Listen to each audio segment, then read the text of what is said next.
Okay, well, so let's try to do what I was trying to do last week, which is just to get to 1400.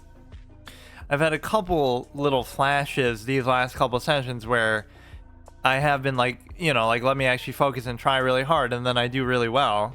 I go undefeated that one episode, so let me just actually, and I hate to say that, like I'm not always trying, like what am I doing the rest of the time then? Oh, I'm just doing it for fun, I'm just doing it for memes or something. Like, you should still be trying to win. It shouldn't take any special qualification to do that. So I say when my gauntlet format just ended with paladins, it's like I could be playing one of those characters for the first time, but it doesn't matter because you're still playing to win. You're still trying, you want it to be held to that high standard.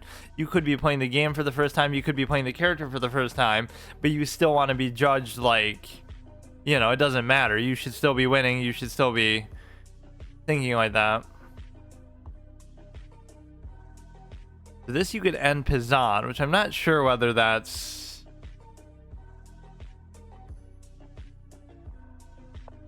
Either one seems actually fine, but you can't always fear the end Pizan. Let's get to 1400 for sure here. That double stack thing doesn't matter. This is one of those instances, though, of just taking for the sake of taking. There's no real good reason to do it. And I'll even go so far as to take the queen just because that's my preferential playstyle. You might think, oh, if you're in a rush to end the game, then what you might end up doing is you might say, okay, don't trade the queen because you want to attack yourself. But when I'm the player in question, it just doesn't work that way. Like, even this is an interesting move because if he was to take now, he gives up the castle. He gets the pawn, but he gives up the castle. So would that be worth it for him? It's not a good move on my part to do that because there's no reason to do it, but it's just exactly my trademark type of play where I do something weird. There's something to it. It's just, even if there was, I wouldn't take advantage of it. That's my problem. But it still makes me feel more comfortable when his king is a little bit out of the way and just out in the open, I mean.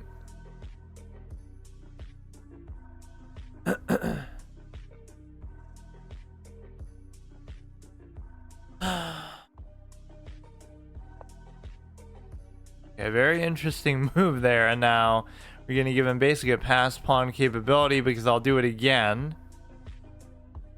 I'll do it again. And then... Like, you can see what kind of no, but he can't do that because then I would just take it with the knight. He can't really take it, but I mean he can take it, but he's giving up the castle capability. He could castle queenside and then thereby also cover it with the rook. Ooh, interesting. I would take, he would take, I would take. That still kind of gives me what I want though, doesn't it? The fact is that he can take with the knight though. With the Chewbacca.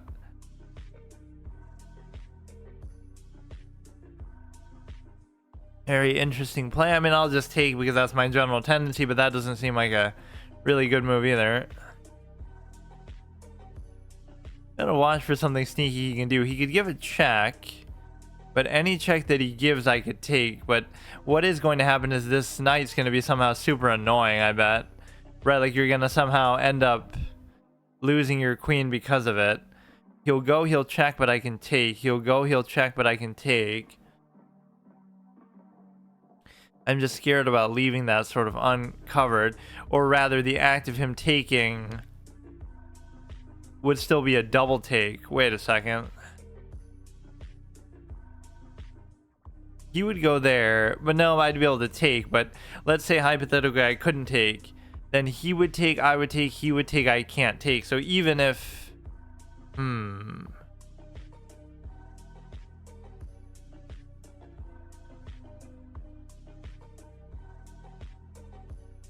Almost seems maybe logical to just move the queen, but... Why does he have a fucking corn on the cob? That's been distracting me the whole game. What does that have to do with anything? It's like a mind trick to try to make you get hungry so you get distracted and play worse. This is a very strange spot to be in. He can move his thing easily. I can move mine easily.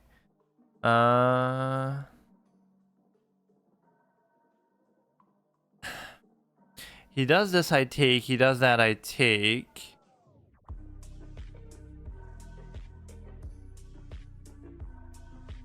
It's very dangerous because it could lead to basically a double take on the, you know, if you could somehow take, then even if I could take with the rook, I still can't take again. So there could be something very dangerous there potentially.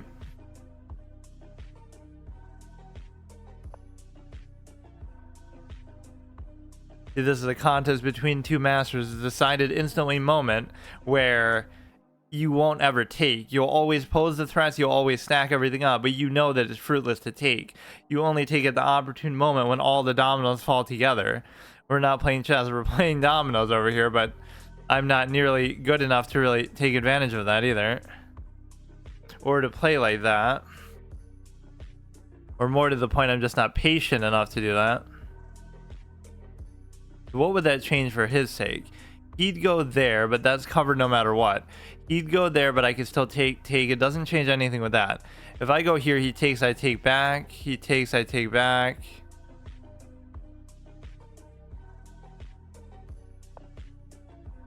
Worst thing that could happen is he could fuck up the pawn a little bit, but he would take, I would take.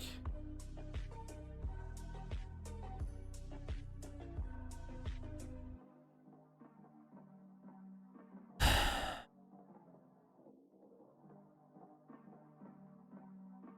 don't know why I sometimes feel like I play in a hurry so much, though. Even though I struggle on time and I'm slow, right? Sometimes I won't even make an attempt to use my time. At least here I'm using it a little bit. Or I'm always down on time still, despite me saying that. I haven't played classical in a while, though. I can barely handle it. I won't say I don't have enough time for it, but I don't have enough time to really enjoy it. Because you're only going to be able to play like a couple games per episode, which is stupid.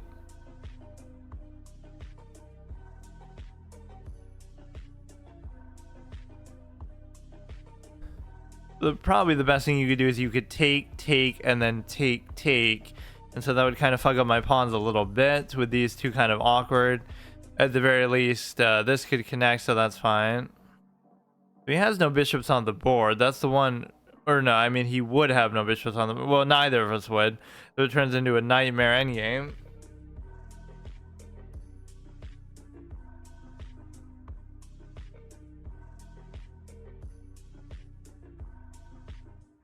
The time sort of starting to equalize. He takes there. Now I could easily choose to not take if I saw some merit in doing that, but I really don't. Or you know what I could do? I could take, then he has to take, and then I could take. But the problem is not only could he take back, but he could also take there.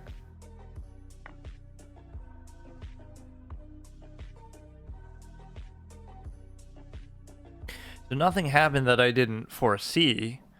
It's just a question of, okay, now he can take and then it messes up my pawns, or if I was so concerned, then I could take that instead. But then do I really think that that's worth it to do?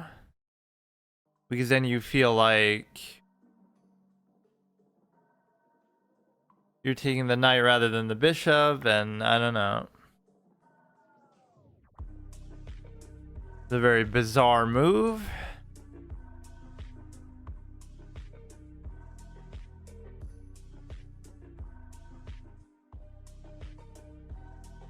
He's attacking the rook. What the fuck is that?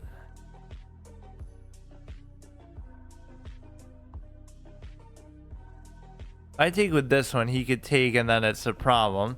If I just take with this, you should be fine. I don't see what the big deal is. I'm very confused by that, but okay. Sometimes these people just try to do a little bit too much, eh?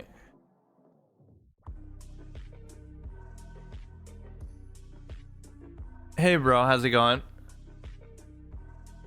We took this, which is fine. That's what I just said before. The pawns are very screwed up, though. He could go like that. He'd still be able to protect it, but I'm still playing kind of lazy and sloppy. take a pawn. He could take this. Go here. I'm just worried about some sort of unexpected check, but there really shouldn't be one. But you know what? I would love to do this. Because now you get rid of the stupid queen.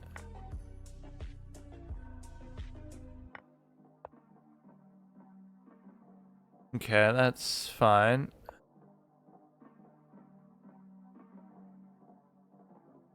Now I should easily win just because he did somehow give me an extra knight by sacking whatever kind of clown shit he wants to do. Bro thinks he's Levy.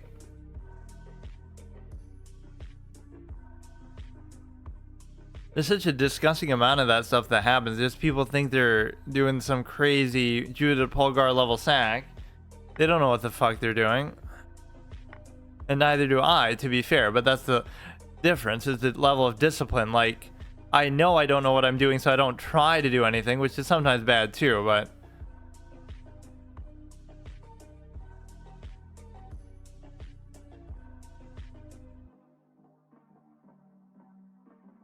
This needs a cover.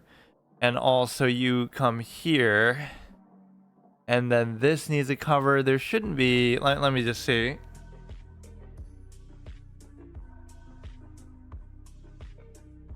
They always make it really annoying. Like, you know I'm gonna win, but you just want to waste my time.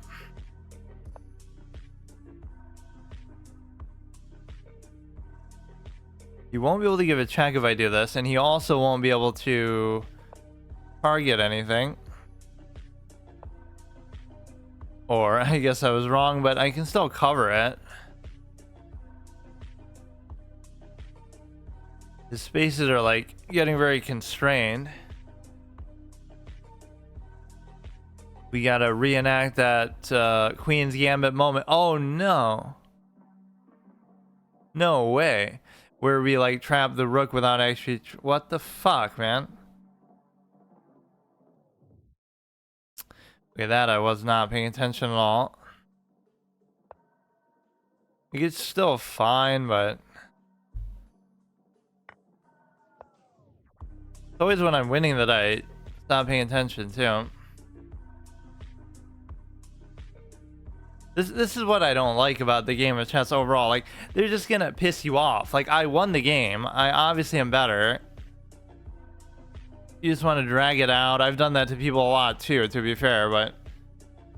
You're obviously just fucking stalling out until I get bored.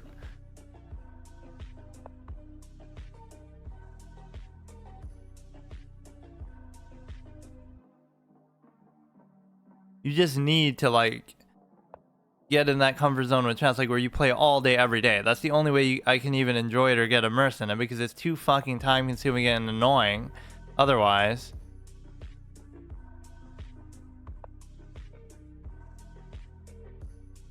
There was that stretch where I was committing to doing that, like this fucking 14-hour stream and all this kind of crazy stuff I was doing.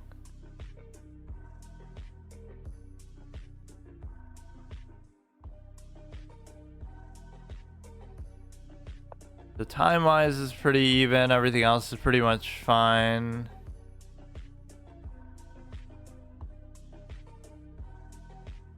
And obviously you should win, but you'll probably mess it up the same way I did.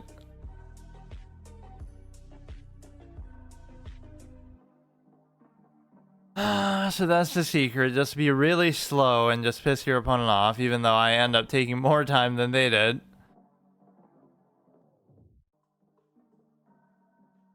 We get a threefold repetition here, but it seems totally easily preventable by him. But he's still kind of walking into checks. You could easily just go back and stop me from checking altogether. Go to like D something.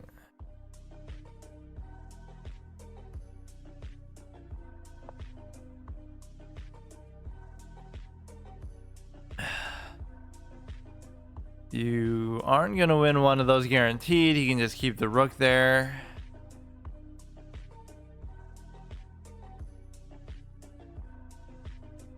He's actually fallen below me on time. Like, that's this guy's specialty, apparently, is just try to take the piss and be extremely slow. Like, this is clearly going to be the difference in the game, even though he's probably going to promote that because of my clown behavior there.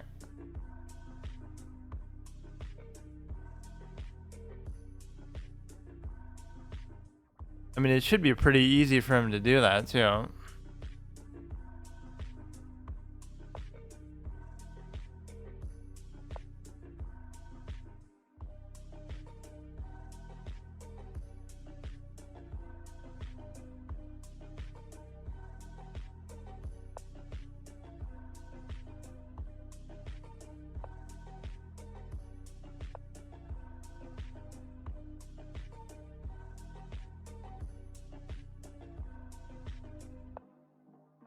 Yeah, it's almost like I should play even a faster format than this. Just because of the way that I've been playing. You get an early lead and just finish the game. Instead of getting impatient like that and just like not wanting to play. That has got to be the most irritating thing ever, no matter what level you're playing at. It's just like the game just drags out. Like, you get the point. You're up, you're winning. But they just fucking keep going.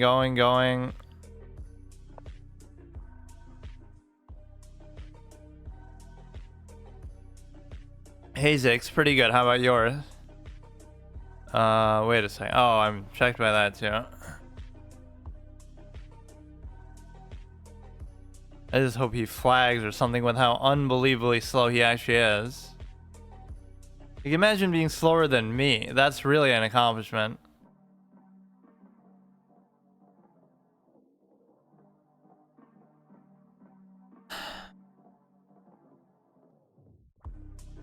See how many games this guy's actually played. 283, not bad. Like, does it really take this much thought to deal with this situation?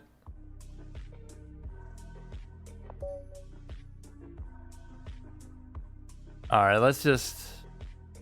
I don't know, man. 10-minute is just the middle ground that kind of pisses me off, but I just have to be a little more patient once I'm up. Every single game is like that, man. It's very rare that somebody just beats me outright. Then again, the only reason why I was up, though, is because he sacked a piece in a stupid way that he didn't need to do either, though. So that's the kind of whole nature of it, is like, if he just plays safe too, like me, nothing will ever end up actually happening. Let me see what else there is here.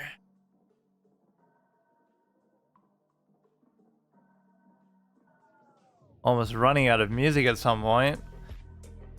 Although the only thing I really use it for is chat, so it shouldn't be that hard to figure out. Let's see some of the more recent ones that I added, although it has been a while since I added them.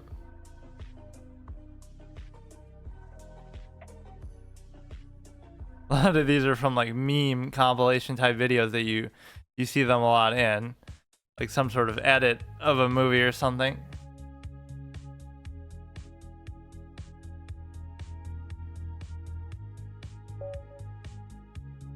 Okay, let's just concentrate.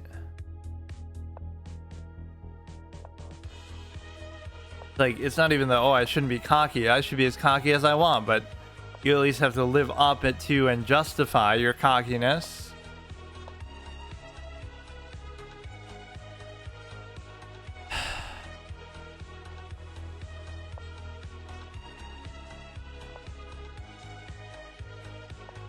I'm always impressed by how well people know openings, though, to whatever extent it's even important to know them here. Just somehow people are not...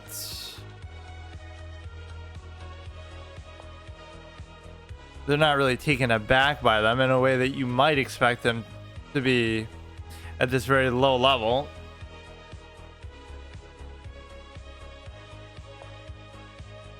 $4,000 games played. So he lets me have that, but he actually doesn't. But he actually does. If he takes, I take.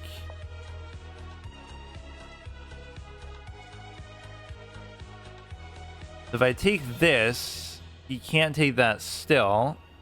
He can take that. So I could take, check, he takes, I take, but he still takes. So it's not really to my benefit, aside from just being able to take the bishop period, stopping him from having the bishop pair. But ordinarily you might think, oh no, I'll take here, so therefore I get to open the king. But unfortunately that doesn't actually happen here. Pretty good bishop pair though I've somehow gotten without much effort to put into it. I wasn't even really intending for that to happen, but it's about as good as it's going to get because he doesn't even have center pawns to block it.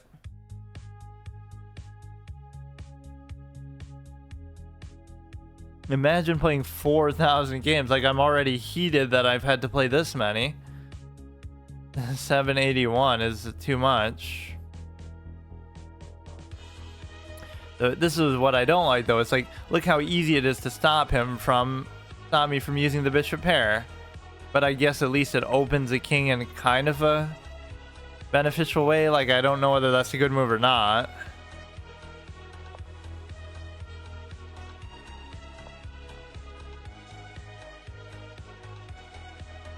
Now that's giving me way too many attackers. He takes, I take. He can't even take. What's he doing?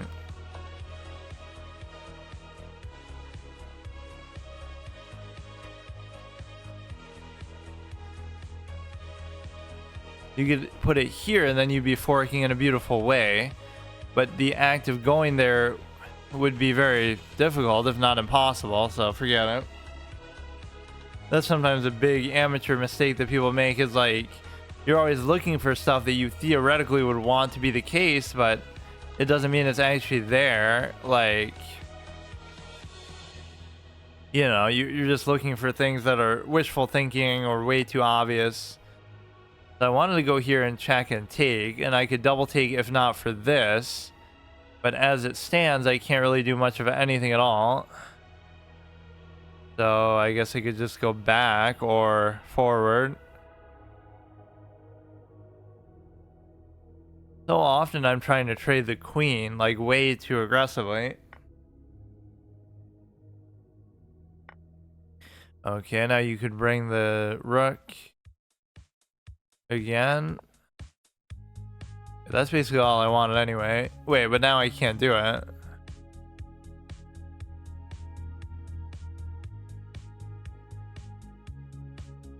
I mean, that'd be a fairly obvious threat that he's got going.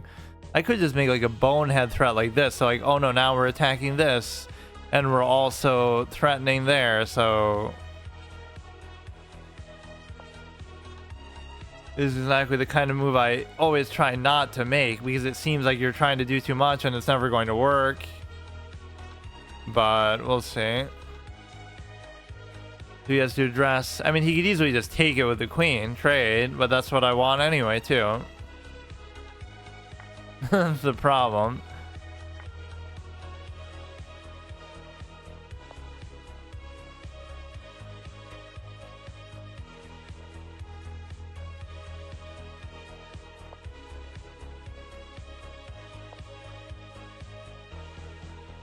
Yeah, that's not a big deal. You can easily cover it. Now it just comes down to what can his knight actually do?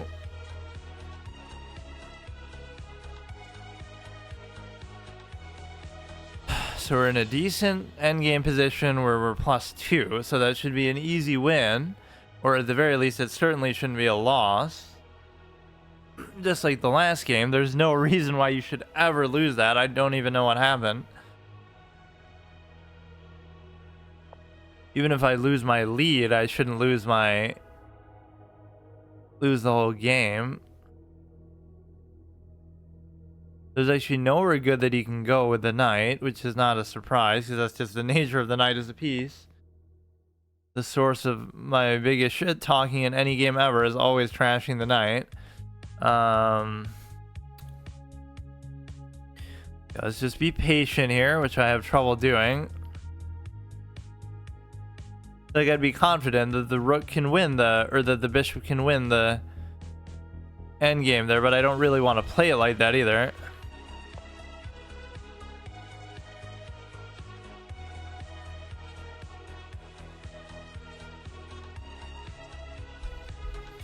Why is R2D2 a pawn? Seems like the strongest piece.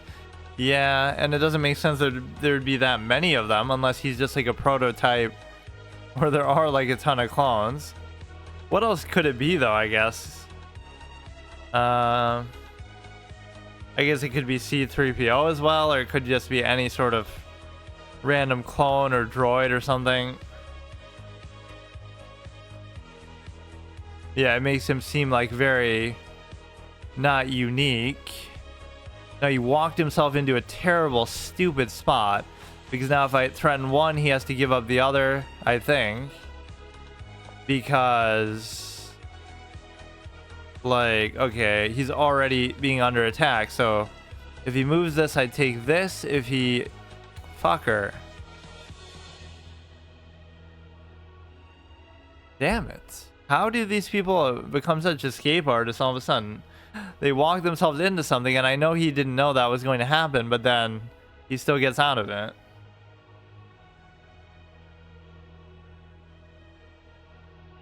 I mean, I could play the same kind of game as him, but it's not worth it now. I don't know.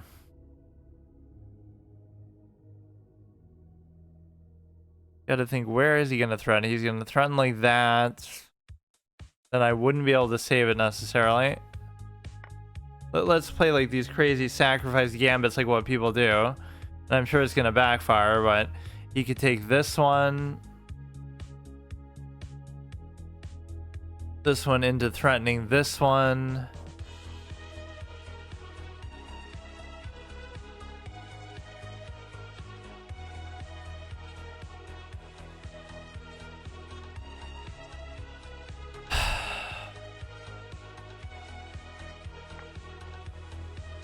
Okay, that's fine with me. So we still make a trade that I normally don't like to make. And we give up a pawn in doing it. We should still be fine. So what's kind of more important? This is a center pawn, but that's also a connected pawn. But that might be better on the other side. Although my king's activity here could be underrated a little bit. Let me actually do it this way. If I go here, now the king is covering virtually all of them. But then I just gave up that too.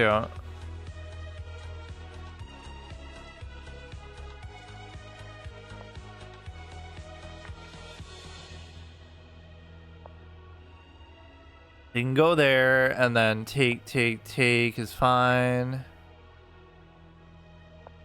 I do like what the king is doing, but I shouldn't have given up that next pawn too.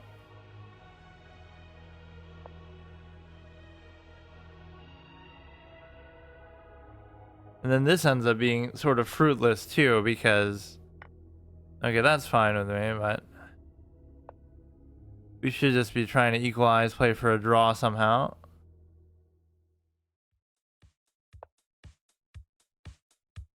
Gives a check, it's not that big of a deal.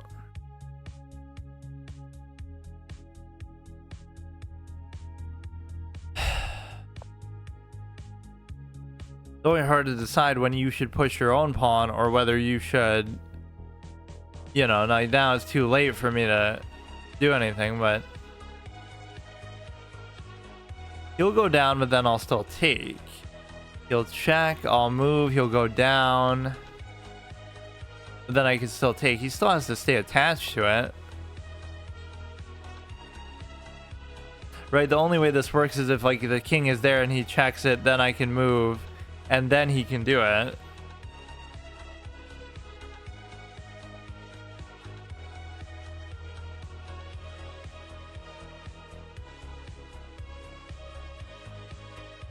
So if he checks my king, I can easily just escape it.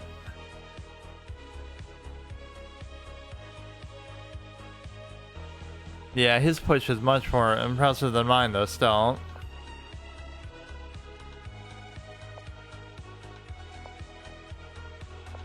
Okay, we'll take a threefold repetition. Fuck it, dude. Damn it. We could check the dude here, and then he almost just has to back off, or he can try to slip through there. Interesting. We can check. Imagine if this is mate. Imagine it. It's not, but actually kind of close to it. But I have no choice but to go back because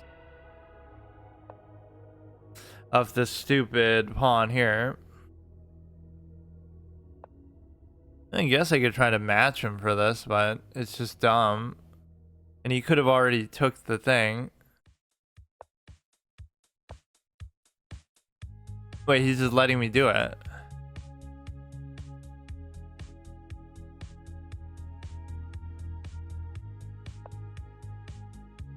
Okay.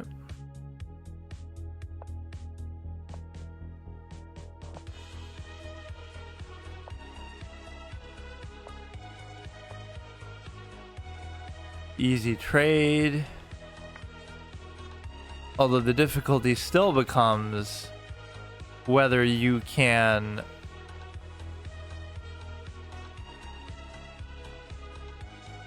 like whether you can actually stop this or not. Like, what if you put it here? Now you have no choice but to let me take. It's not even like a BM over promote. It's just maybe I'm too dumb to figure out how to stop those pawns easily, so.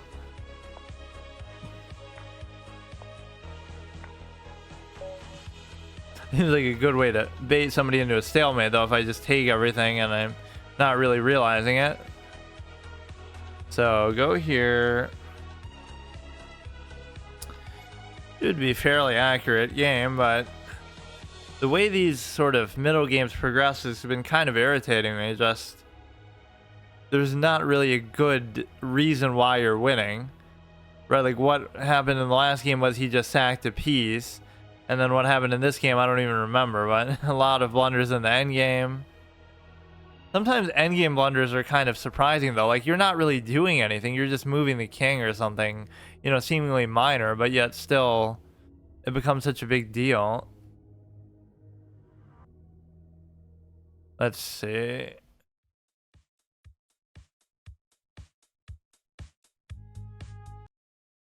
I wonder what they're going to do with GTA 6. Like, are there going to be multiple protagonists, like that same gimmick they did in 5, or I don't know, like they always want to do something weird like that. Asher is that 8-year-old kid who was a fucking god tier 1700 intense game that we had when I was on that classical run. Yeah, it's concentrated, it's a mighty 1400, which is what I should be pretty soon. Again, I was like 1550 or something, and then I just gave up or something. Okay, he attacks here. It's one thing if I stop playing on here, but it's another thing if I just tank it and then I stop playing, or I stop playing in a manner of speaking, like I stop actually playing well or trying.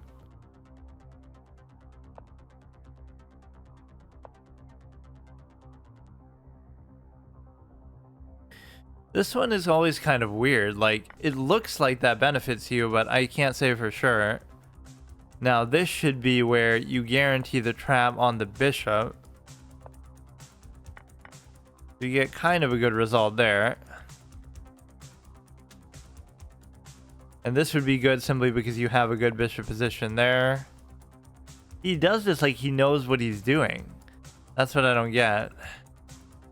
Like, okay, so he goes there and he blocks my dark square diagonal. But also, even if I take, he still can do it. And even if I don't do it, that's awkward. That sort of move is just incomprehensible. I don't know what that is. If you go up, it's bad. If I took, it's bad. If I don't take, it's bad.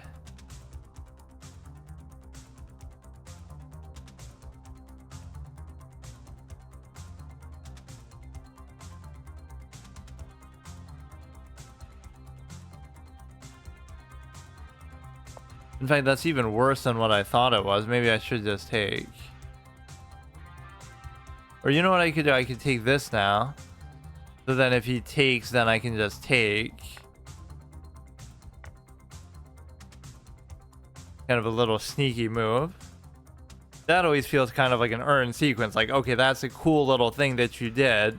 So that wins you a pawn, and that could be the whole difference in the game at this very low level that we're playing at. See, he's actually just stunned. He doesn't know what to do. So if we take, I would take, he would take, I can't take.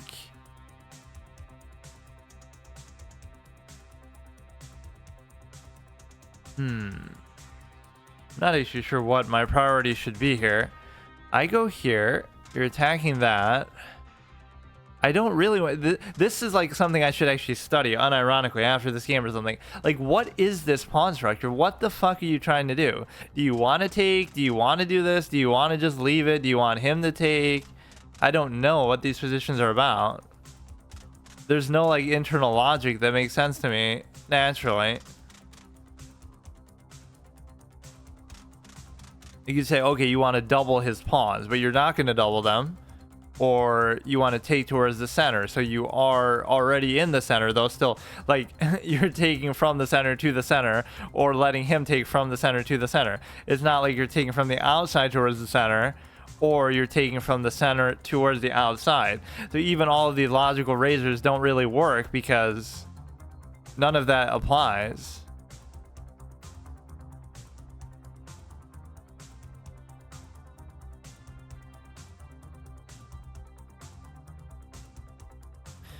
We go here, just get a sneaky checkmate that he would never see because he's only a 1400 player. And this site is even inflated above chess.com and whatever, but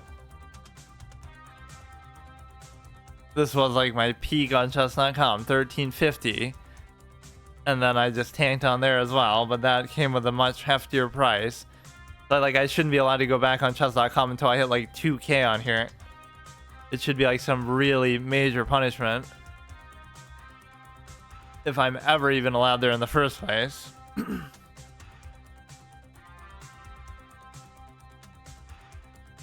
8 minutes, we're up a pawn. I don't like this. In fact, we could do that, but it's just ugly.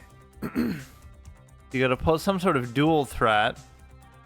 Or, you know, that's part of the impatience of a bad player or an amateur player is like, you know, I'm trying to mate him right now, or I'm trying to do some crazy, like, whatever you're trying to do now is useless because it's never going to work, and it's like, it's too early. You're trying to think too far ahead. You have to assume that whatever you're going to do isn't going to work, isn't going to do anything crazy for a very long time, and then you eventually do something later. You have to have that patience that in a certain sense, a lot of people don't even comprehend, including myself. Like, I didn't realize, you know, I thought, oh, I'm playing defensively, but oh no, you're actually not. You're playing the super advanced attack that you don't even know is an attack, because that's what it means to attack in chess, is to really slow pace it for like 40 moves, and then you finally get to mate them, because you assume it's like the art of war, some sort of a cool mentality. You know that whatever, you know that they know what you're trying to do, so therefore, even though you think that it's effective or whatever, you know it's not going to work, so you wouldn't go for the obvious attack because you know it's not going to work. You have to go for something super slow and nuanced that's much more complicated, just because you respect them enough to know that anything else wouldn't work. And so then whether it does work or not doesn't matter, but it's like you're gonna let it get to a more advanced later point in the game before it comes to some fruition.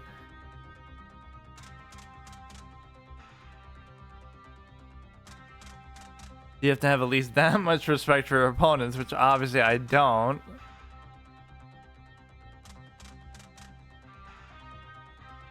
Those are two things I gotta do. As much as I love card games, I gotta play a card game physically in real life again one of these days. And as much as I play chess, I should play over the board. Go to some sort of FIDE events and stuff. Which, of course, anybody can go to those, but it just feels kind of embarrassing. At least if I get to 2,000 on here, then I'll go in confidently, and then that'll translate to like 1,500 over the board or something dumb, but whatever. It shouldn't be that major of an inflation. This guy just gave up or what?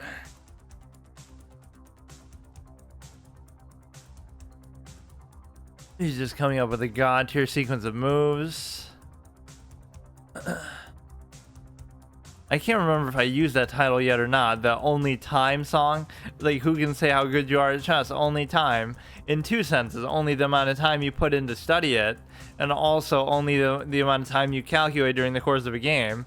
So the combination of correspondence format and actually studying renders the whole thing kind of moot. Is like, you know, sure, there's extreme examples of people, whatever, peaking early or reaching certain plateaus, but overall anybody could feel like, okay, you just study enough and you'll get good, or you'll just calculate long enough and you'll figure out what you need to do. But that's why time controls are such a important part of the game, but sort of contrived too. It's a turn-based game, but you have to make it real time to compensate for what would be very even playing field otherwise.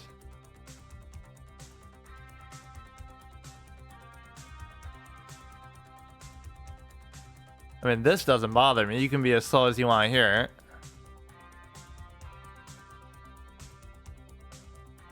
Yeah, you would think I should like blitz a little bit, just given my mood. Like, you know, okay, play a quick little 5-minute game and just whatever happens, happens. I'm kind of like bipolar with my time preference. Either like I want it to be super long and I want to play like 60-minute games, or I want to play like bullet games and I just don't want to think about it. The in-between stuff is kind of here and there. You got to either be in the mood for it or not. But 10-minute was always the standard. You know, that's what the majority of people play, certainly online. That's by far the most common format. And it's understandable because it's just like a nice little bite-sized experience, but it kind of wears on me after a while with how much I've done it. Like, I don't feel like you're really getting the full instructive experience that you should be. Whereas 30-minute games definitely give you that, because then you feel like, okay, just play your best possible game and take your time, and whatever happens, happens. So it vastly raises your performance, as you might expect. And sure, it might be the same for your opponent too, but that's what I mean. Like, how do you define a player's rating?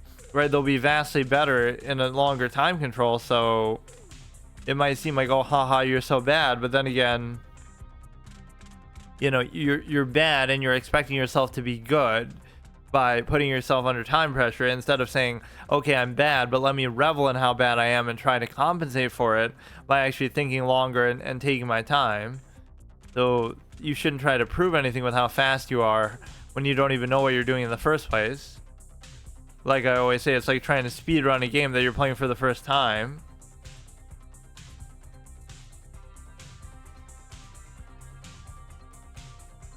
In my blind first playthrough of chess, the world's first ever, but even that's not going to be entirely authentic now because I'm more than willing to study, but I don't enjoy doing it, so I end up not doing it anyway.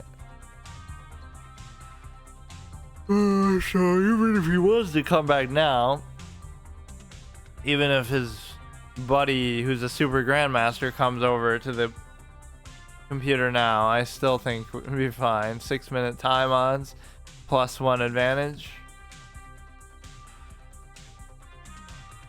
That's the most exciting thing about being such a great player, though. Like, it's that you could like take any position, right, and you could make it work. It's not even a question of being so good, like calculation wise or opening theory and things like that. It's like you could give a grandmaster this position. Not that I'm winning by anything meaningful anyway, but whatever, you can give them any random position and they could somehow figure it out. So that's something deeper than just them studying too. It's a certain instinct for the game or something. It's still something that you have to practice and train and learn, but you're sort of understanding some underlying logic to the game more than just, you know, specific lines and stuff like that.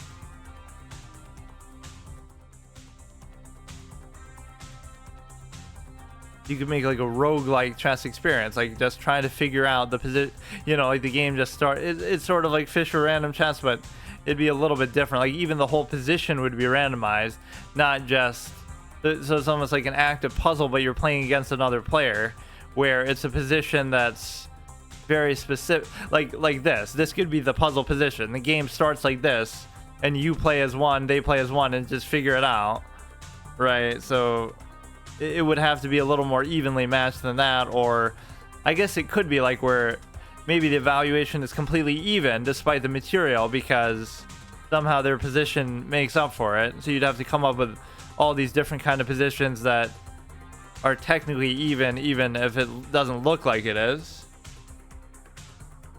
Didn't seem like his position was that bad, so I don't know what happened to him.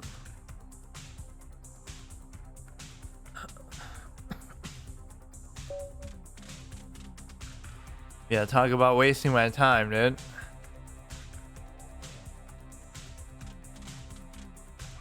He beat a 1400 pretty easily, seemingly. Although I don't really understand what he was up to. 82%, 90%. So what are we looking at here? 73, this is going to take still a long time to do. I don't even fear like, oh, you know, hang on. I don't fear like giving me 1400 opponents or whatever just so I can do this faster.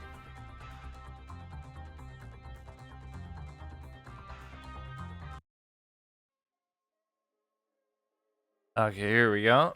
This is another one that's using those American Psycho edits. That is like the biggest, I don't even know what to call it. Like everybody acts like they're so hip with the whatever the movie's supposed to represent, but it's supposed to be like a satire. Like everybody thinks they're so smart. Oh, haha, look how funny this is, or look how whatever. But it was meant to be a like sort of a dark comedy and a satire. So there's nothing really edgy or fuck. I fucked up already. God damn it, man.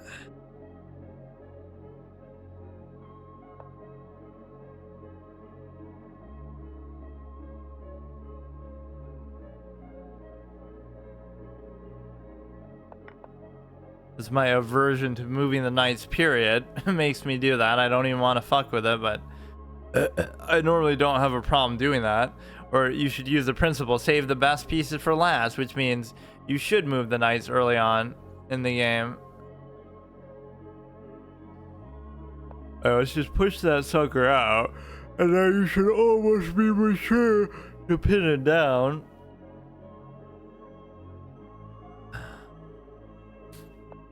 Okay, that was unexpected, but it's okay. Doesn't really matter, just go ahead and castle, I guess. Or yeah, like what does that move really do? It's not a very good spot to be in. I try not to use the arrows either. The arrows should be all in your head. Okay, just cancel, get it over with.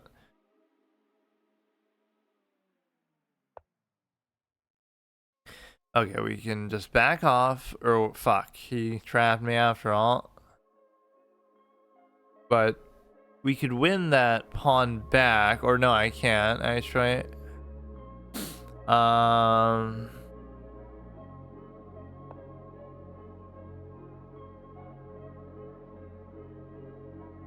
this is where players like this will actually surprise you. Like he won't take for some stupid reason there. What pawn structure would we really want here to allow for like we could do a weird one like that, but I don't know if that was even the right take to make.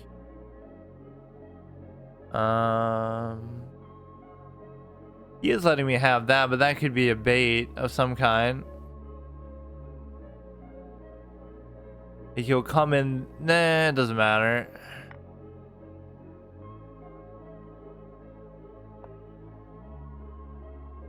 Okay, nothing too crazy with that. So he just willingly gave me back the pawn that I gave him earlier.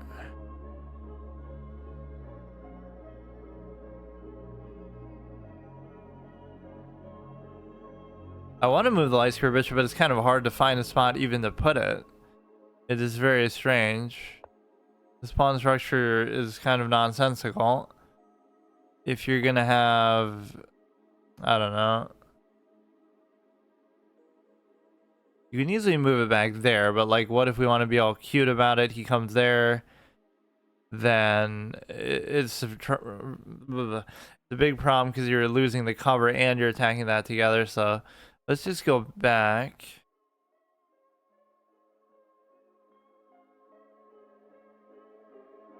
Yeah,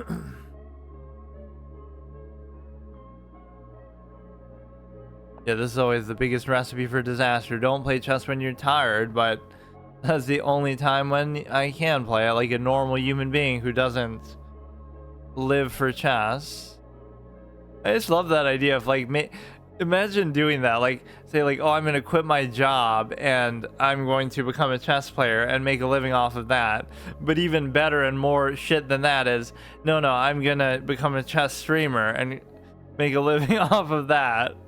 It's just like, who would think like that or actually say that as a thing that they would do? It's one thing, okay, it happens as like a happy accident, but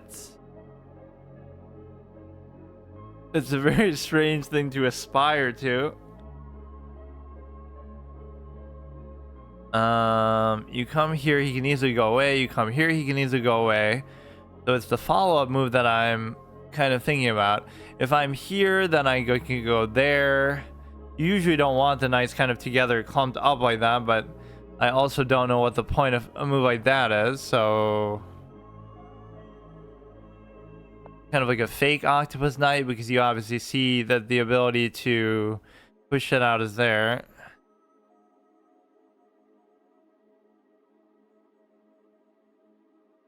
But at least they have good retreating squares, so it's okay. This move was always one that I objected to and just never understood why you would want to do it, but it's just basically you want to get the stupid knight out of the way sometimes. That's often its biggest feature, is it's just an eyesore and it just causes trouble that way. So you could do a weird move like this. He goes like that, but you know, you have the double cover of the knights there.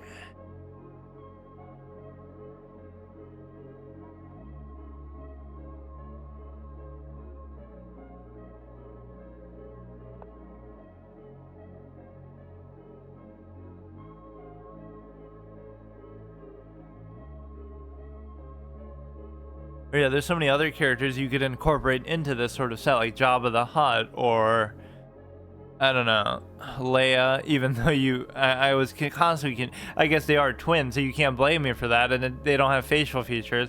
But I thought at first, oh, that's the queen, so it must be Leia. That would make perfect sense, but actually it's not, because if Vader is the queen here, then I don't know what to tell you about that, dude. I am your father, more like I am your mother, haha. So you can't take that.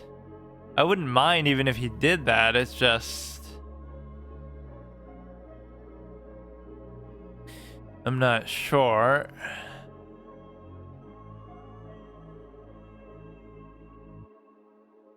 If I want to slow pace it with the knights, I really don't care if he takes it or not, though. It doesn't matter. But you know, this is kind of a weird move that you ordinarily would never be able to make, so it's kind of taking advantage of the unusual pawn structure a little bit to double attack that. To basically double attack that pawn in a very weird way.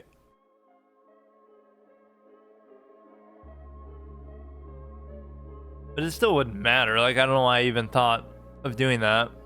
I would take, he would take, I would take, he would still take. So yeah, why did I even do that?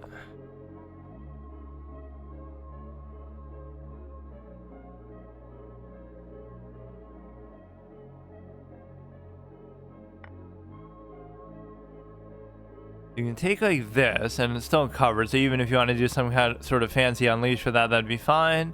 I don't see really the value in doing that, although again, you are taking towards the center. I just don't know how or why I would connect that pawn really there, so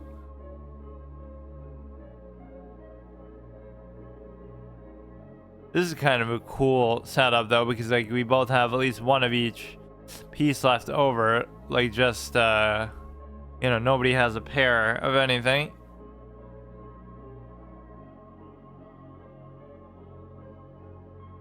We're double attacking now. I would take, he would take, I would take, he would still take, so I can't really do anything with that.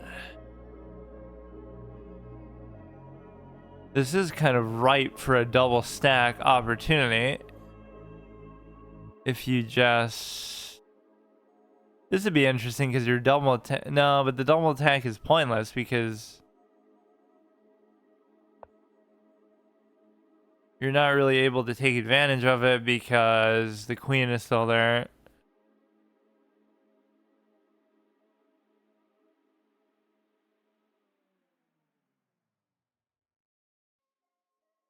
And if that song sounds like a vacuum cleaner turning off.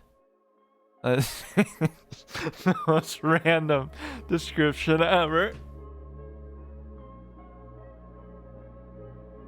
That's the problem with looping songs sometimes, is like the beginning or the end can like really stand out too much. Okay, let me see. You could take this sometime this century probably. Because now you could take, but the problem is you still need another option here.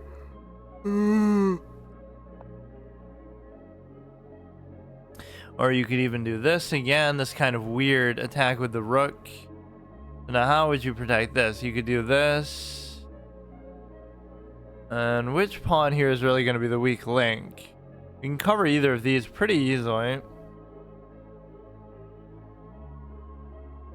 So tomorrow is going to be like me reintroducing, I guess, the whatever Wednesday format. But I'll do it in a little different of a way, I guess. Just kind of as a break between the Gauntlet format. I'll still do Smite next for that, but... I guess I decided I'll just do a couple weeks where I just take a break and just do random stuff, whatever I feel like. Which is almost like the Saturday format all over again, too, but... So he put it there... I don't understand, and I should be able to take this, but actually I can't. I keep missing basic covers that he has. So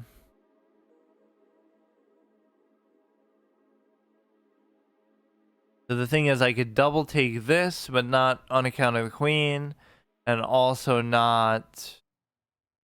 Whatever, like if I could get him to move that, then I could theoretically double take, but I still can't double take. And then this could be very dangerous and stupid. But he can't really push it out from here. But the question is, do you really even want it to be here? Because it's just dumb. We can unleash this, but then I could easily take.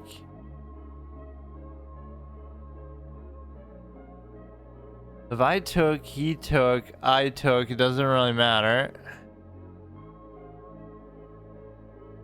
Damn, this position is kind of long-winded. If you get the knight to move, well, I can't even guarantee to do that. I could go here and thereby sort of force some action, but the only problem is that you can't adequately double take anything. I would take, he would take, I would take, he would take, or if he moves it, I still can't take, really. You can get like an octopus knight here, I guess, if you just move the bishop.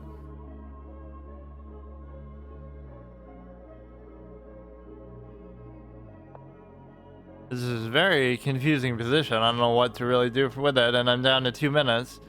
Got to squeeze the water from the stone, so he's going to win just on time, and this is a kind of very stale drawish sort of position that you can always get 100% of the time at any rating and any style of play, just because if neither player makes any mistakes and you both play safe and conservative, nothing's going to happen.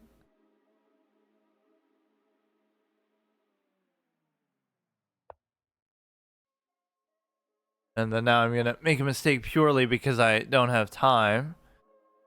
So you just got to watch these two pawns. He's not making an effort really to do anything, which is very much like my style of play. But it's still problematic because I don't know what to do about this sort of a move. It would have been better if that was there.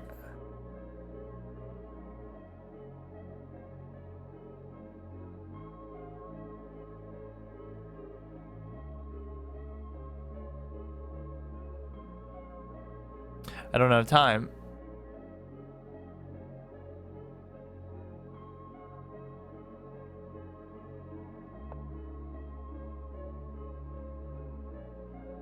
I gotta really clutch it here and just make sure that we can...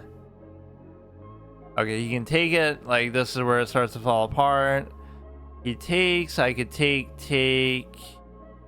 It would still be worth it in a manner of speaking, but that was not what I was expecting he would do.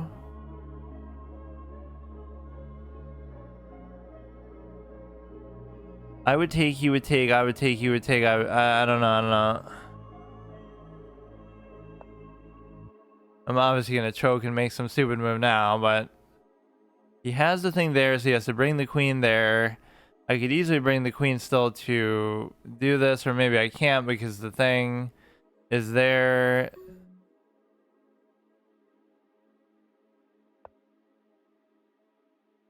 Because then I would have had to cover the rook too, so then I'd be giving that up.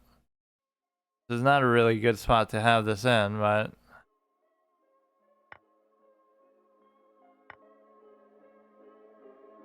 He can take that, but then what I could do is at least force the...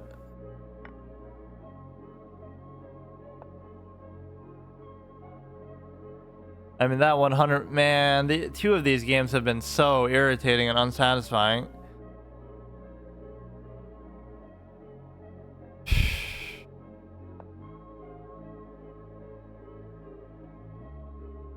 And that rook is just so disgustingly out of position.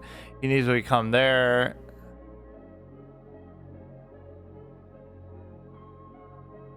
You can say I'm slow, but I hate the games even come down to time at this level. That's just not be a factor here.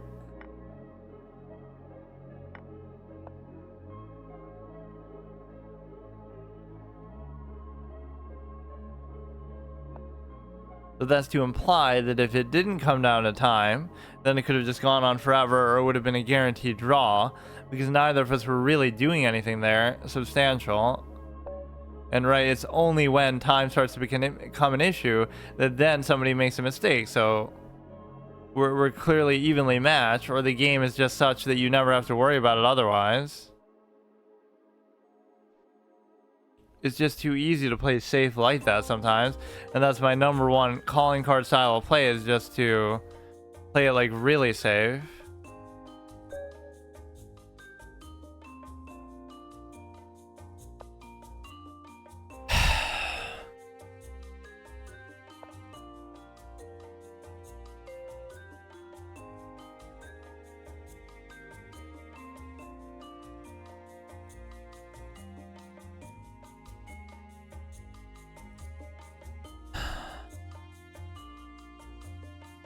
In 58 seconds. Yeah, I love how this site sometimes does that. Like I'm a time traveler. It wasn't necessarily doing that before, but... And why are these people so slow, dude? And even though I just flagged the last game, I still complain about that. You know, I could take, then take, but... Normally I don't even try to do that.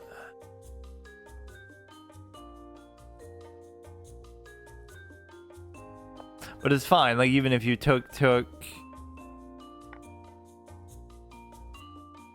doesn't bother me.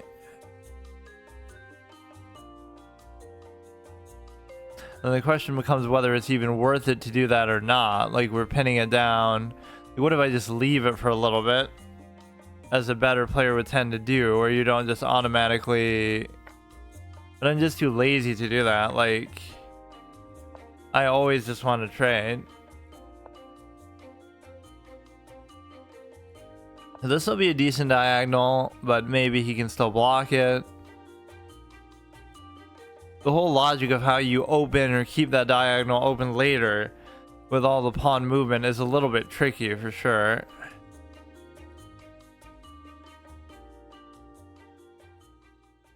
Like the one attacking play you want to make is you want to open that and get rid of the thing.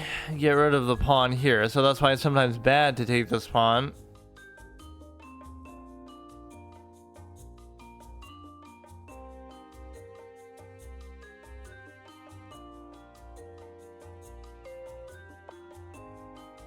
I don't know what the point of that move is. You blocked your own bishop there.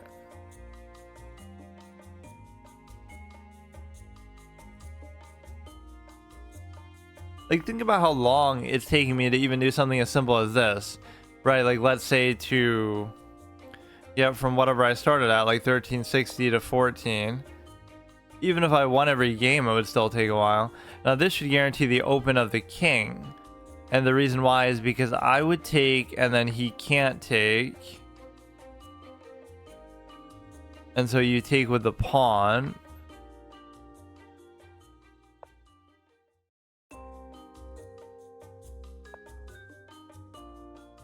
Well, that ends up basically not doing a whole lot anyway, but...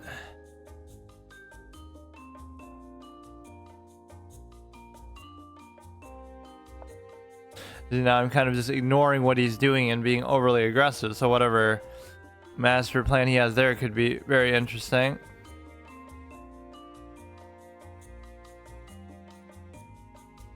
You know, let's play like with the X-ray vision that a grandmaster would have. Like, oh, you're thinking ahead to the next threat even after this. So he has to address this threat first of all, which he can easily do. And then that one opens up potentially...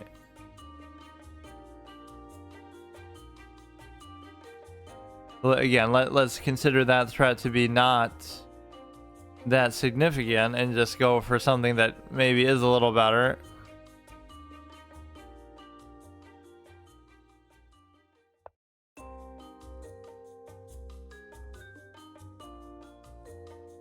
I'd love it if people just blunder their queen like a couple games in a row, but 1300s aren't capable of doing that, of course, which, to be fair, I don't really do that much either, but... you got to give back some sort of karmic justice where if you do that a couple games, then somebody will do it just to show you like the same sort of I don't know, it almost makes it seem like you're doing it on purpose, so you're win trading.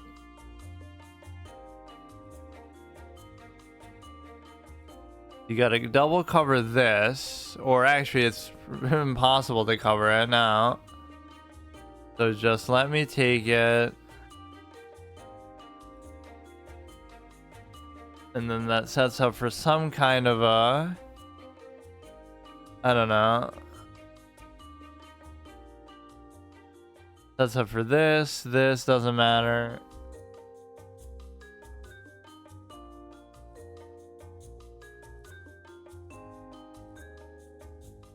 If I won every game, at least that I should, in the sense that even that I can still take. He would take, I would take, it doesn't matter. You know, all these games that should be draws that are losses, all these games that are losses that should be wins. Not even because, oh, I'm just salty about losing and, oh, I should win every game, but it's like, you know, clearly you're not...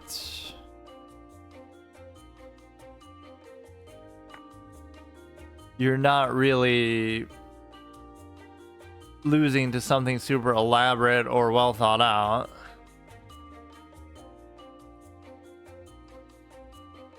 You are threatening an uncovered bishop there too, for what it's worth, and it almost has nowhere to go because he blocked it himself. And then if he brings the rook, I could check on the back rank. He comes out. Not really that big of a deal. I wouldn't really want to trade, but this is pretty threatening.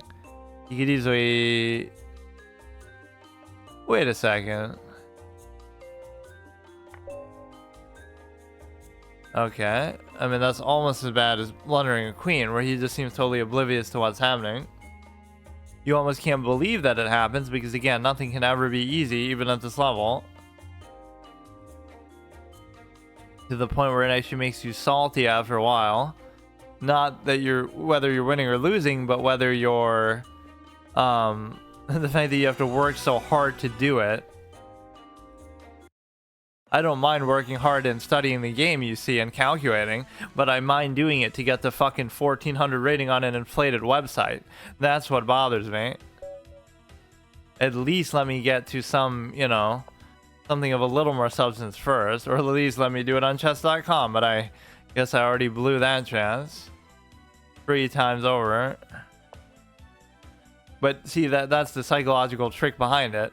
All those permanent challenges, not just because I like doing stuff like that, but every single time, sure, I failed, but every single time I got farther than I did the time before. So it was working, at least on a certain level of helping me improve. Or I guess you could argue that just in a certain amount of time that you're playing, over time you would have gotten better anyway, but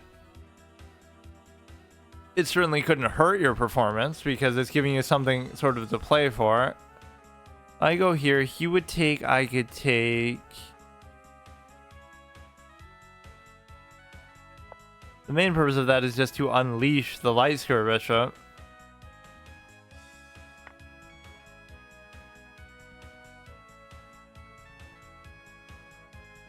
Now this is like a take towards the center moment, but I don't really understand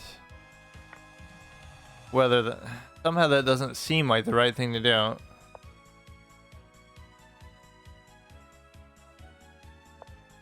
Okay, now this is a fake pin that doesn't even serve a purpose.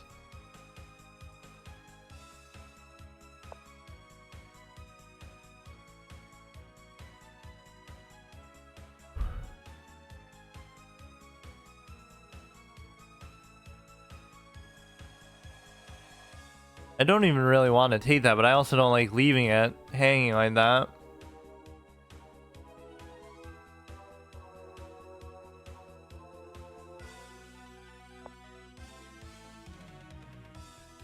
At least here you'd be posing a threat in such a way that, okay, you would take, and then he would take, and then I would take, but then he would still take that, so of course, it's not still gonna benefit me.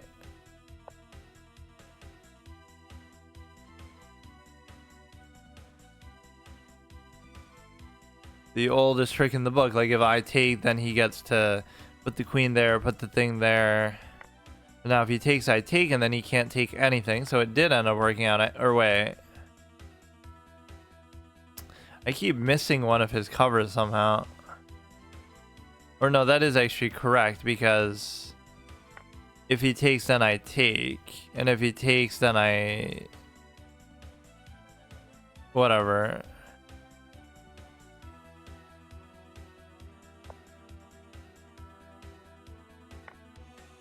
Or even this, if he's dumb enough to take with the queen, then I could take with the thing. Okay, never mind.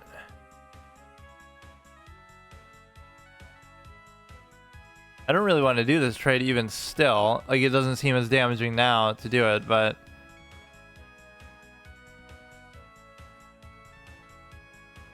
I go here.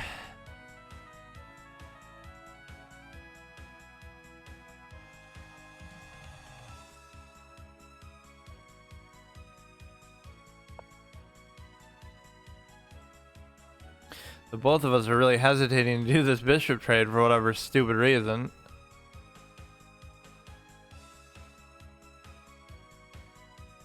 Or did I just miss that altogether?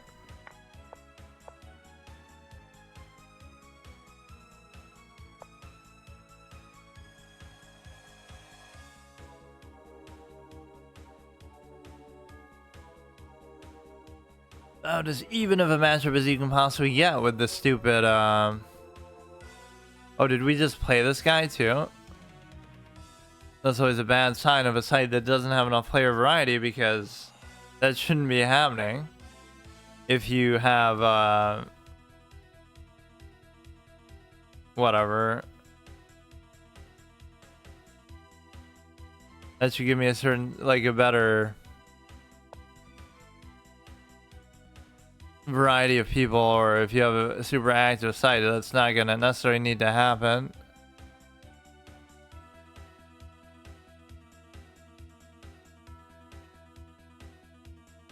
At some point it just becomes sort of aimless as far as what you're trying to do. It's hard to have a plan, it's hard to really be too confident. Or my only plan is to not have a plan and to just play super defensive and safe.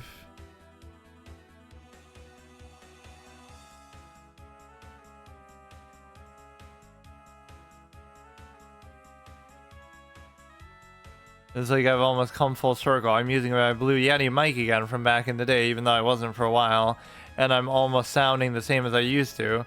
Not because I'm quiet or whatever, but because I'm tired. So you end up feeling like the same. I would almost sound the same.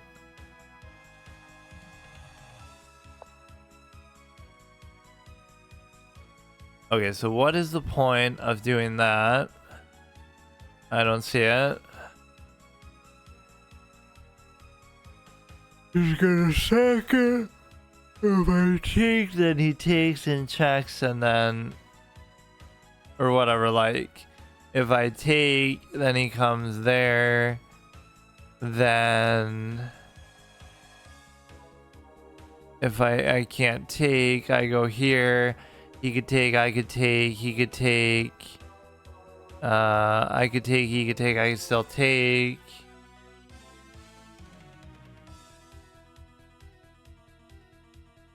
I don't know what the Dark Star Bishop can still do here.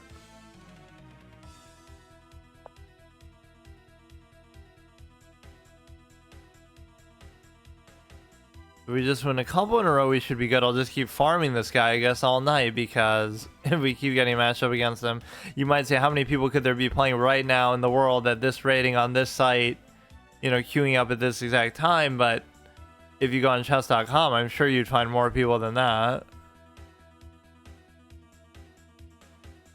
Or that's the bad thing about classical, is it'll match you somebody 100 higher, 100 lower, or more, just because there's not enough people playing classical at any given time. But it's kind of cool, at least it separates the formats like that, because that's one downside. Then on chess.com, you play a 30-minute game. It's the same rating as a 10-minute game and the same sort of pool of people, so...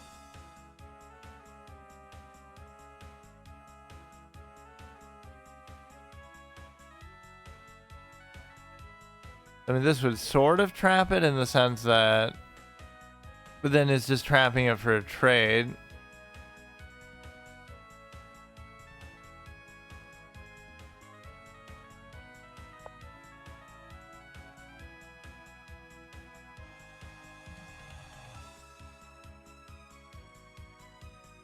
Come on, we just beat this guy. I think at least his username rings a bell. And I think that was just the last game we saw, where the final position was where he just missed the mate. Literally got a win trade with this guy.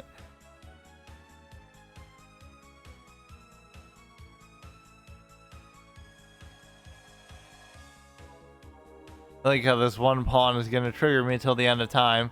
I was just too lazy to actually make it consistent with the other one. It looks like a flying saucer or something stupid.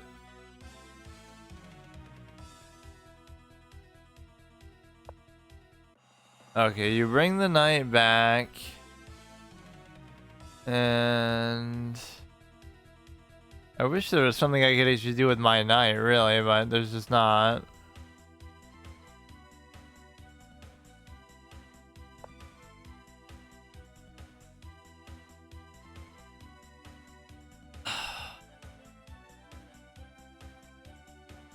That's the best thing to do before you go to bed is play games of chess, and that'll put you to sleep for fucking sure. Either because you'll exhaust so much energy playing because you're calculating and such and such at a high level, or it'll be because, well, this you can just take and then you can't even move it, and then you're also pinned.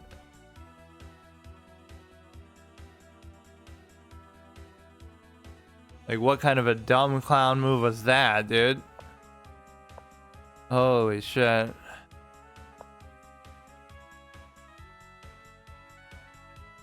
You can take that, which would be actually interesting.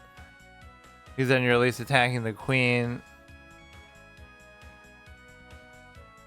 Because even when they make such an objectively terrible move, they somehow... And then you'd end up actually forking... What the fuck? They somehow end up recovering. But at least here you get to... Okay, he did it wrong.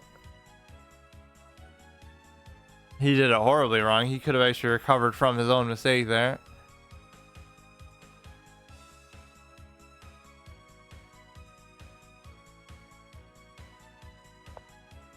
Okay, everything should be fine. Let's see. He's attacking that, which he could easily take.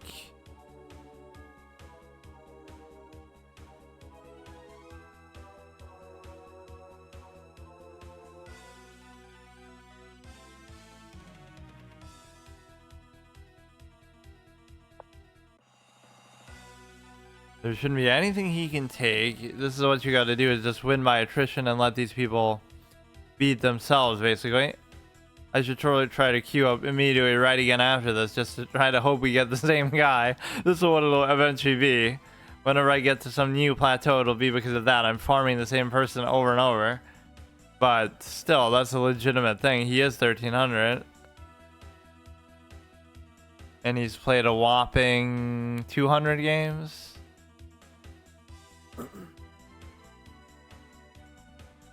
Notes, this guy sucks. This guy will randomly make a mistake. Oh wait, that applies to everybody at this rating if you just wait long enough, or if it's not you instead. It's not like who will do a brilliant thing first. It's who's gonna fuck up first and just blunder something.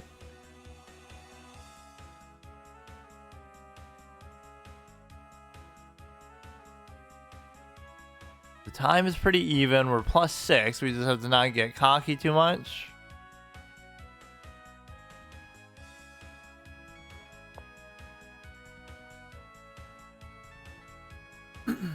My underscore bishop is kind of blocked out in such a way that is not exactly the greatest. The knight isn't really doing a whole lot. That'll block the cover.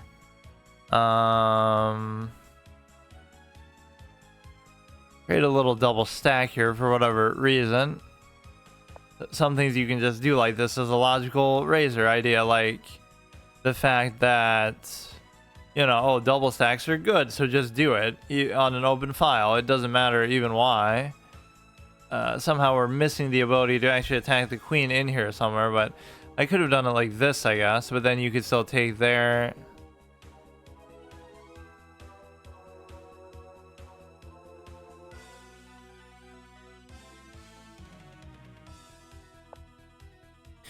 Okay, this is like a fake fork. If he does it there, that's kind of cute. We don't have to allow such behavior, but what can I do? What can I do? Or even here, this is kind of good because it lets you guarantee the trade. But see, now in the process of doing that, no, I was going to say I'd give up the pawn, but I'm actually not giving up the pawn.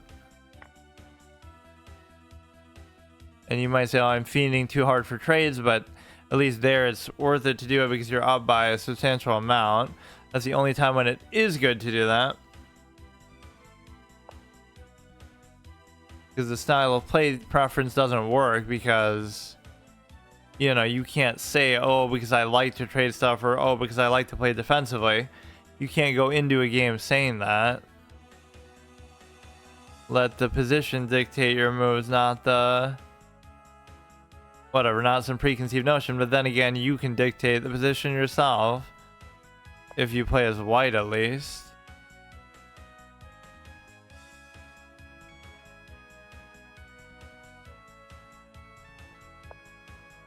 That's a little bit problematic, I guess, but you could still figure it out. Or no, you could just take and check and then take.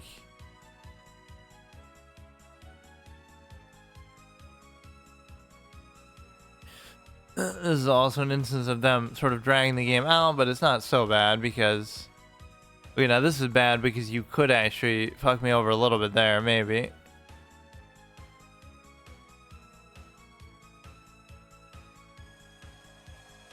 You should be relatively invincible from here if you're just able to basically, even if he attacks me, I take.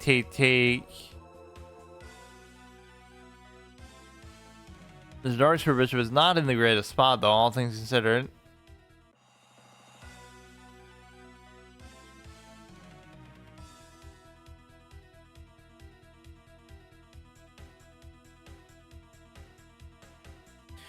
Wonder how many people in the history of streaming have done 24-hour stream of chess.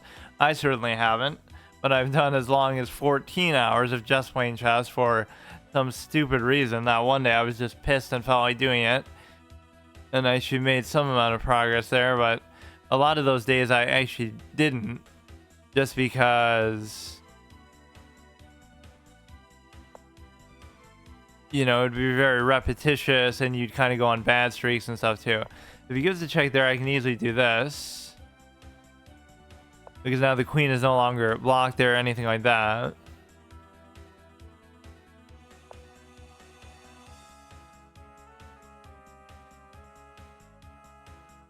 Let's try to get my little thing out there, but what you can do is you can also take that, which I almost wouldn't care about. In fact, I almost want him to do that, because then you go there, then I go there. The ultimate bait. Oh no, I blundered my pawn. Please don't kill that poor innocent stormtrooper. Fuck. Because that diagonal would be so powerful, so it's actually kind of hard to justify doing it otherwise.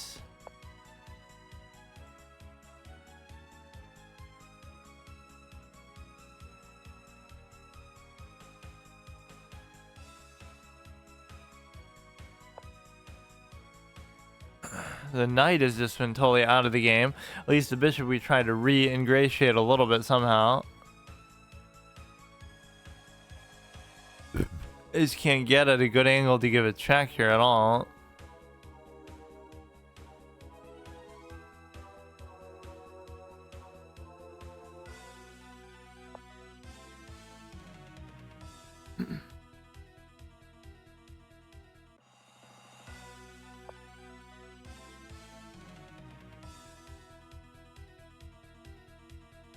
Yeah, we could just go here. I don't know what really I'm doing, but he's not really incorporating the rook at all. Which you really can, at least on this open file. You could do it on the other one. See what I can do with the knight. This would be a bad idea. Most of everything is not really doing anything there. Put it here, see what happens. If you do this, I could easily take, so you can't even really move the rook here.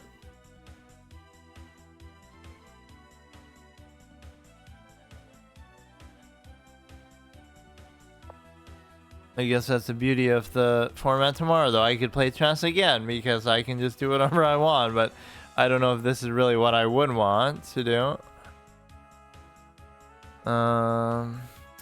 There's just no way to get at this stupid king.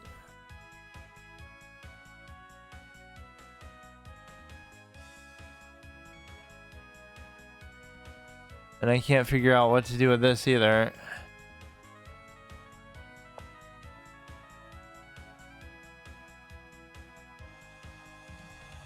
I mean, you can stall it out as much as you want, but that kind of requires you to actually be fast a little bit, just to actually...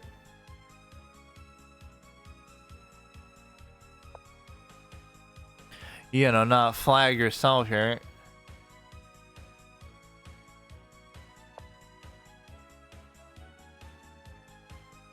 He's not really even doing anything, though.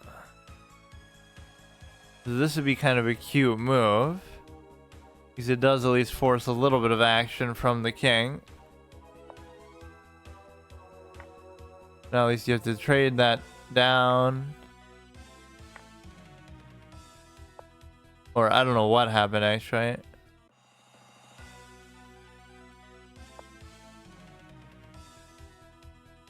Actually, I want to look at that again. What the fuck happened?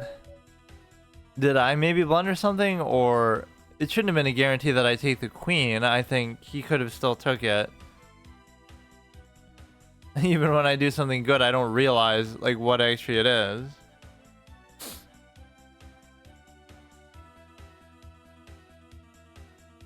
So you gained a whopping 20 rating, and I'm almost gonna just pass out. Which is not really because of the extremely simulating chess, but that certainly doesn't help. Alright, let's see. We do this, we do this. He takes. So you do have to take, because you're doing a royal fork. This is not a question of, oh no, you had to sack the rook for the thing. It's the fact that you just have to give it up all together. The queen. Let's see, should I push my luck here?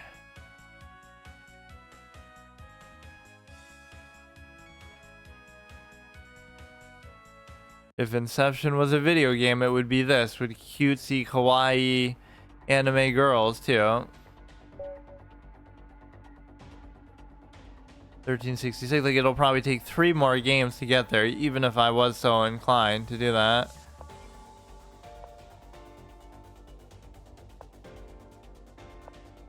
Take me like a month to get from 1350 to 14 or something stupid like that. Look at him go crazy with the pawns here.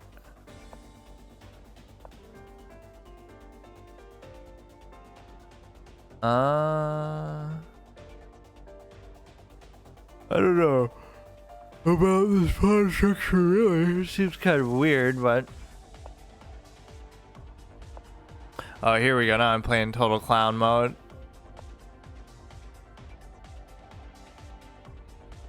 Like, sure, you chased down the bishop, but it didn't... It wasn't worth it.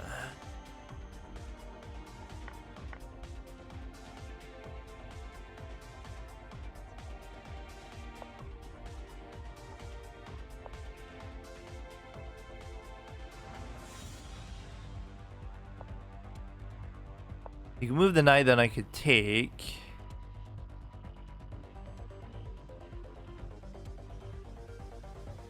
But now that knight thread doesn't work quite as well. Or like here, now you would have to take with the pawn, because if you take with this, I don't know, nothing even happens.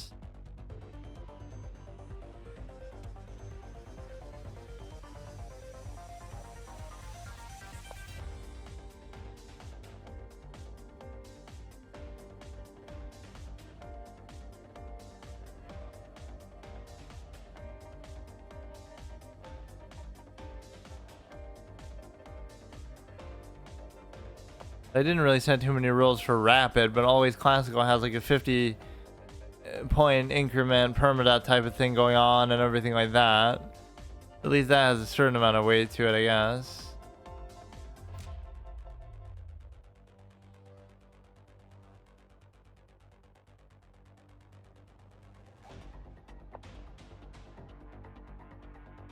The only thing that can scare you here is like, what if he makes some crazy move with the knight? And then that allows you to basically,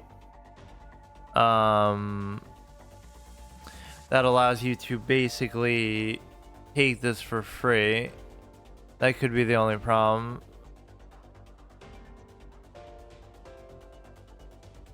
You know, would this be an okay take to do? I don't know.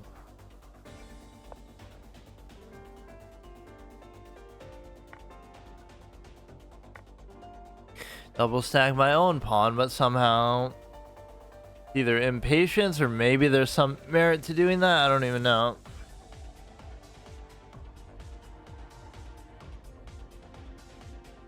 You still got the one anchor pawn covering all of them, so it should be okay. What is that?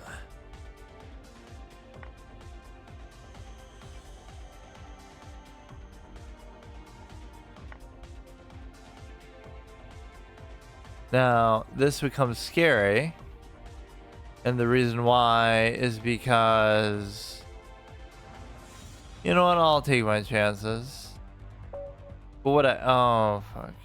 What I could have done is I could have just gone back with it though anyway.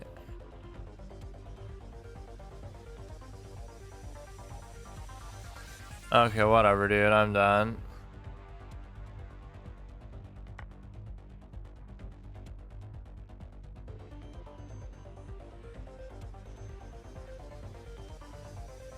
See what our record was. We only gained like maybe a total of 10 rating, I guess.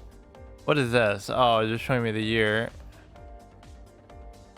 Why is it doing this now all of a sudden? This must just be a new feature, because it's not like, oh, I created it in 2023. It even says right here, members since 2022. When I first came back to chess, people kept spamming me like, oh, what about lichess? Go try lichess, play on lichess. I didn't even know what lichess was.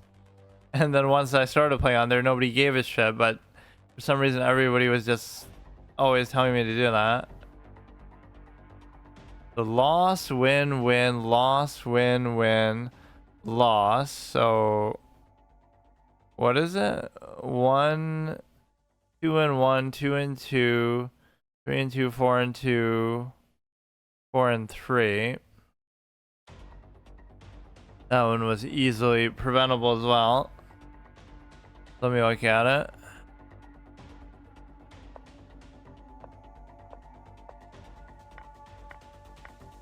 Even that's fine. You take. Wait, you just said. Oh no, that's not what it's telling me to do. That's just what I did.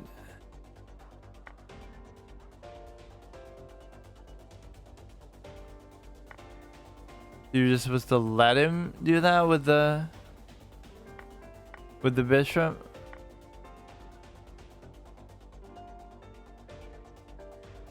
There's a diagonal that you're obviously really scared of, but it wasn't even showing like you were losing by that much though, all along.